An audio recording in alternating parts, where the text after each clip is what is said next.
Is Shannon from Blind Melon. Hi, thanks for coming in. How you doing? I'm recuperating. You're recuperating? Yeah. Why is that? I'm recuperating from bruised feet. Bruised feet? Yeah. What did you do? I was stomping my foot last night. Oh, right, yes, at the Underworld. How did it go? It was great. It was really fun. There was a lot of cool people there. We got to meet a lot of new people. Jolly good. Yeah, Excellent. it was fun. Right, I'm looking through your press stuff here. Why is it that people always try to pigeonhole bands and lump them into a category? Because on the first page, they go... Because they're lazy. Is that what it is? They're lazy and they have no original ingredients to make up their own, kind of way about a band. Because they've tried to do it here to you and they can't. Yeah. You've beaten them. Let's talk about your influences. What are they? What inspired you to get into the world of rock? The world of rock. Wow. I'm influenced by people like Syd Barrett. I was a big Syd Barrett. I liked Pink Floyd. Yeah. It was the first music, that gave me a mental movement. It's like, how old were you? We're like 16 and 17 years old, and it was a tradition that it was like a weekend thing. A lot of through Monday through Friday. Yeah, you had to try to maintain all your responsibilities, but then come that Friday, I and probably 3 or 4 of my friends would always get together and we'd take LSD and we would listen to Pink Floyd. That was just like the big tradition that actually lasted for a really long time. And so that was what we did, and we got into just sitting and thinking, and letting the music just, kind of paralyze your body into sitting there and just thinking about, And Pink Floyd certainly did do that. It was like, you didn't have to jump around and mosh. Yeah. You didn't have to move your body at all because all the movement was going on behind your eyes, and that was enough to exhaust you at the end of the evening as much as what it would be if you were, So, I liked the music that would move me internally rather, than make my body move.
so important to people? Why is it, do you think, at that age? I think it's just a good way to therapeutically bleed yourself, you know, Yeah.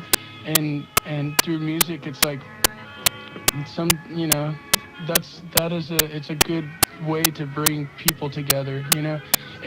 I enjoy meeting people who, you know, like last night, you know, I've never been here, and people are singing our songs, and I was really overwhelmed, and to just, I mean, there's like a common bond. You can find, you can break down, you know, the walls of communication through music, and then afterwards, it's like I find myself sitting with people who I've never met, I don't know, but yet we're communicating like we have known each other, you know, and it just, I mean, it's just a different way of going about saying hello in a way. Give me a potted history if you can. Give me sort of what Blind Melon is, how long you've been going, how you got together. Well, we're all from, geographically, we're from different parts of the United States, and in like late '89, early 1990, I moved to LA, and Rogers and Brad, the guitar player and bass player, they moved to LA. And I mean, like, everybody had their different reasons for wanting to move. You know, it wasn't necessarily to be in a rock band, you know. It was just we'd all been raised in really small town environments. So where I'm from, you know, it's good small city government. There's a lot of good jobs, and it's that have good benefits where you can live your whole life there and be really quite comfortable. Yeah. And just watch the outside world through the TV and get this, you know, candied down version of what reality really is all about. And that's what I just wanted to see more, and so I left, and I was in LA for like 30 days. And then I started realizing all these things that I had taken for granted, you know, about where I had come from. And I never had a problem with trying to park, and I never had a problem with traffic. And all of a sudden, I'm thrown into this environment where there's all this, you know, all these different things I have to base my day around. Yeah. And I met Rogers and Brad, and they were basically going through, you know, and feeling the same way I was, and that brought us together. And Brad knew Christopher, the guitar player, and Christopher had moved there from York, Pennsylvania. I got ready to say York. He moved there from York Peppermint Patty. Where Christopher's from, have you heard of the York Peppermint Patty? No, sorry. The mint. Oh, right, Yeah. yes, yeah. Christopher comes from there. So anyway, that's completely off. That's an in-joke, Yeah, and we just started jamming around, and Glenn, our drummer, he's from where Rogers and Brad are from in Mississippi, and they just called back to Glenn, and Glenn dropped everything and was in LA just as fast as what it would be if you had made plans to move there. But Glenn just got this phone call out of the blue and just dropped everything and was there like 3 days later. Nice one. And yeah, with this carload of, you know, of goods, and that's where we started from there. So you discovered LA together, discovered music together. And how long ago was this? This was in 1990. Right. And then we just started writing songs, and we didn't play the scene in LA. There was a lot of politics involved in you know, conforming to what the club owner wanted you to sound like, and we were content just staying in our rehearsal hall and playing and write.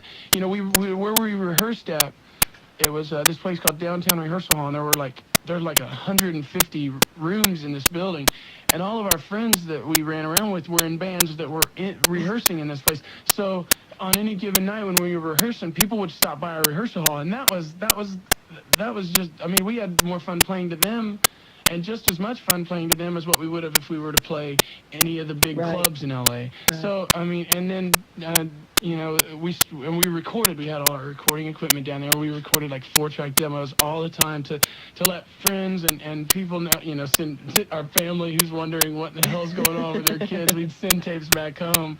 Nice one. And we were happy doing that. And then the tape, you know, kind of filtered around, and you know, it was nice.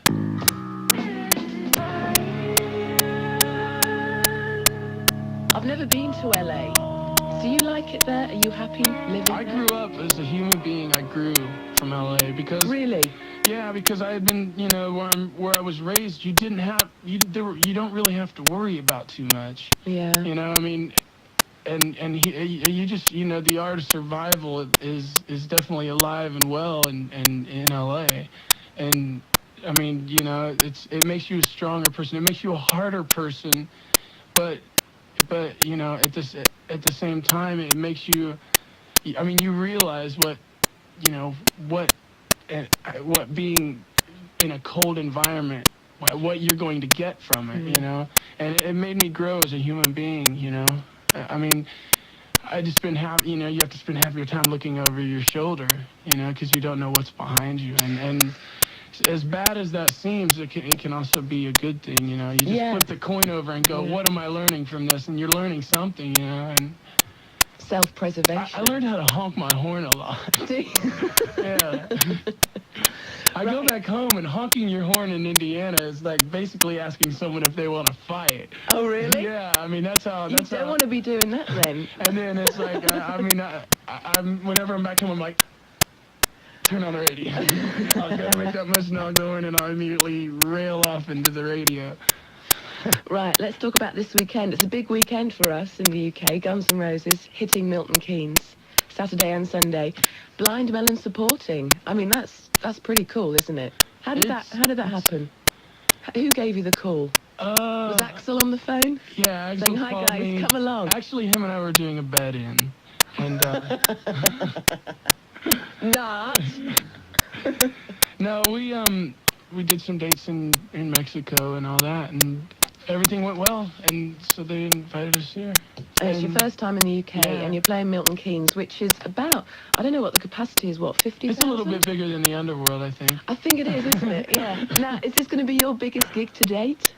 Yeah, as a matter of fact, it is. Scary.